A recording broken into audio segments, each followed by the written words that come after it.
Et salut à tous et à toutes, c'est Louis du 007. Aujourd'hui, on se retrouve pour une toute nouvelle vidéo pour démonter sa voiture thermique. Donc, alors, je vais vous montrer le matériel nécessaire. Donc, alors, la clé que vous avez dû avoir, enfin, les trois clés. Enfin, là, on en a besoin que deux, la bleue et la rouge. Avec ceci pour retirer les boulons des roues. Et voilà. Donc, alors, avec ceci, nous allons retirer les boulons des roues. Donc, une fois les boulons des roues retirés, vous retirez la roue, voilà. Je vous conseille de prendre un petit bocal et de mettre toutes les vis à l'intérieur. Alors, on retire les roues, donc voilà. Ensuite, donc vous allez côté pot d'échappement. Et là, vous allez voir, vous apercevez une petite vis. Voilà. Et donc en fait, vous allez la dévisser pour que votre pot puisse se lever. Voilà. Ensuite, une fois votre pot levé, vous dévissez cette vis-là, là et là. Et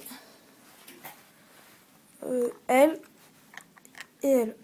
Donc ce qui tient à la partie moteur. Donc alors une fois tout enlevé, donc si par exemple, par contre, si vous n'arrivez pas à enlever ces vis, je vous conseille d'enlever carrément la bougie, enfin de la démonter. Et là vous aurez de quoi extraire les vis. Donc alors, une fois cela enlevé, vous pouvez tout simplement l'enlever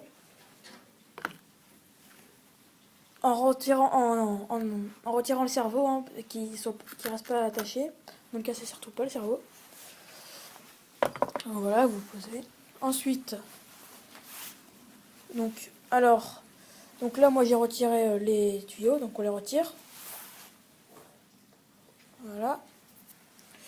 Donc ensuite alors, après la partie moteur, il faut démonter cette vis et cette vis, donc la partie essence.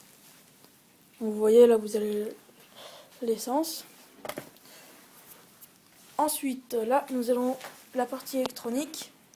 Donc vous retirez toutes les vis qui se trouvent dessous, tout ce qui peut. Donc c'est facile à voir ce qu'il faut retirer. Et une fois tout retiré, vous retirez les tiges là. Voilà, vous les retirez carrément.